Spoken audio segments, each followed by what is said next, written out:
নদীতে নামেন না, বিপদগ্রস্ত কুমির দেখা যাচ্ছে, আপনারা ক্ষতিগ্রস্ত, আপনারাই দায়ী। কেউ নদীতে নামবেন না, নদীতে কুমির আছে এমন সতর্কবার্তা বারবার জানানো হচ্ছে স্থানীয়দের। রাজবাড়ীর পদ্মা নদীতে কুমিরের উপস্থিতি ঘিরে এলাকায় ছড়িয়ে পড়েছে আতঙ্ক। নিরাপত্তার কথা মাথায় রেখে নদীতে নামতে নিষেধ করা হলেও উৎসুক মানুষের ভিড় থামছে না। কখনো সকাল আবার কখনো দুপুরে পদ্মার বুকে ভেসে উঠছে কুমিরটি, আর তাকে এক ঝলক দেখার আশায় নদীর পাড়ে ছুটে যাচ্ছেন অনেকে। গত কয়েকদিন ধরে পদ্মা নদীতে একাধিকবার কুমির দেখা যাওয়ায় আতঙ্কে দিন কাটছে স্থানীয়দের।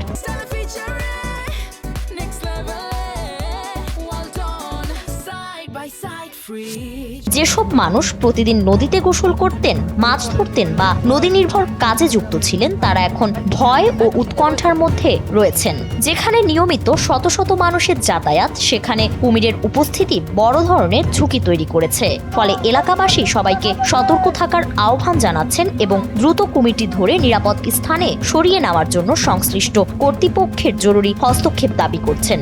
আমি ধরেন মাছ মেরেই খাই, এমন ধরেন কালকে থেকেই কুমির দেখা গেছে। আজ তো আর নাম্বার ফেলতেছি এই ভয়তে, এই আতঙ্কের পার আছে। আমার লোক আলো ছোটো, দেখা লোক বেশি বাড়ি দেয়, লোক দাবা দিল, আমার হুঁতে খাওয়া পালাইলো। আমি খাবো কি করে, যে ডাঙায় বসে আছি। আমরা নদীতেই তো গোসল করি, নদীতেই কাপড় চোপড় খাচ্ছে, আমাদের তো পুকুর নাই। আমাদের পুকুরটুকু আমরা এই জায়গায় ভয়তে আমরা তো নাম বেরি উপরে গোসল করবো। তা আমাদের সমস্যা হইতেছে এই কুমিরের জন্য, এই অত্র এলাকার লোকজন এখানেই গোসল করে। বুধবার সকালে রাজবাড়ী সদর উপজেলার সরকারি প্রাথমিক বিদ্যালয়ের সামনে পদ্মা নদীর তীরে গিয়ে দেখা যায় কুমিরের সন্ধানে নদীর দিকে তাকিয়ে আছেন বহু মানুষ। স্থানীয়রা জানান, মঙ্গলবার একাধিকবার কুমির দেখা গেলেও বুধবার পর্যন্ত সরাসরি আর দেখা মেলেনি। তবে উড়াকান্দা এলাকার বিভিন্ন পয়েন্টে কুমিরটি ভেসে উঠতে দেখেছেন অনেকে। স্থানীয়দের ধারণা, কড়া রোদ পড়লেই কুমিরটি নদীর উপরে ভেসে ওঠে। কুমিরটির দৈর্ঘ্য আনুমানিক 5 ফুটের মতো বলে জানিয়েছেন তারা। গতকাল 3বার কুমির দেখা গেছে। গতকাল 3টে, 3:30টার দিক দেওয়ানবাড়ি স্কুলের এই নদীর কাদায়, পদ্মা নদীর কাদায়। আজকে অনেক লোক ভিড়ছে, এখনও কুমির দেখা যায় নাই। সময় আছে এখনও, রোদ করা হলে হয়তো কুমির ভেসে ওঠে। যে সময় রোদ ওঠে ওই সময় ও ভাসে ওঠে, ঠান্ডা লাগে ওই সময় ভাসে ওঠে, ওই সময় আমরা দেখি। ঠিক আছে, আজ 2 দিন ধরে এরকম দেখা যাচ্ছে আর কি। একটু আগে আমার কাছে বললে যে আমরা গতকাল দেখছি 5-6 বার উঠছিল। হ্যাঁ, আমার ছেলেও বললো।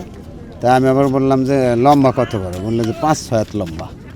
তখন যে আমি বাড়ি যাই, যে নাতি ভাই সাথে করে আসলাম, যে আমিও দেখি আসি। যে স্থানটিতে দাঁড়িয়ে আছি তার ঠিক এই পেছনটিতে গত 2 দিনে অন্ততপক্ষে 3 থেকে 4 বার কুমিরের দেখা মিলেছে এবং এই বিদ্যালয়ের একজন শিক্ষক তিনি তার মোবাইল দিয়ে সেটিকে কিন্তু ছবি ধারণ করেছেন এবং সেই ছবি সোশ্যাল মিডিয়ায় ভাইরাল হয়েছে। খবর পেয়ে রাজবাড়ী বন বিভাগের কর্মকর্তা সঞ্জিদা সুলতানা ঘটনাস্থল পরিদর্শন করেন। তিনি জানান, এলাকা জুড়ে মাইকিং করে মানুষকে সতর্ক করা হচ্ছে। পাশাপাশি সতর্কতামূলক ব্যানার টাঙানো হয়েছে এবং ঝুঁকিপূর্ণ এলাকাগুলো চিহ্নিত করে লাল নিশানা বসানো হবে। বন বিভাগের সদস্যরা সার্বক্ষণিকভাবে পরিস্থিতি পর্যবেক্ষণে থাকবেন বলেও জানান তিনি।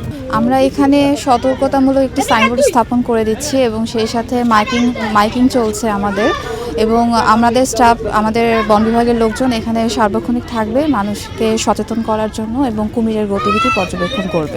পদ্মা নদীতে কুমির আতঙ্কে আপাতত নদীতে নামা থেকে বিরত থাকছেন স্থানীয়রা। তবে শুধু সতর্কতা নয়, দ্রুত কার্যকর পদক্ষেপ নিয়ে কুমিরটিকে নিরাপদ স্থানে সরিয়ে দেওয়ার দাবিও জোরালো হচ্ছে।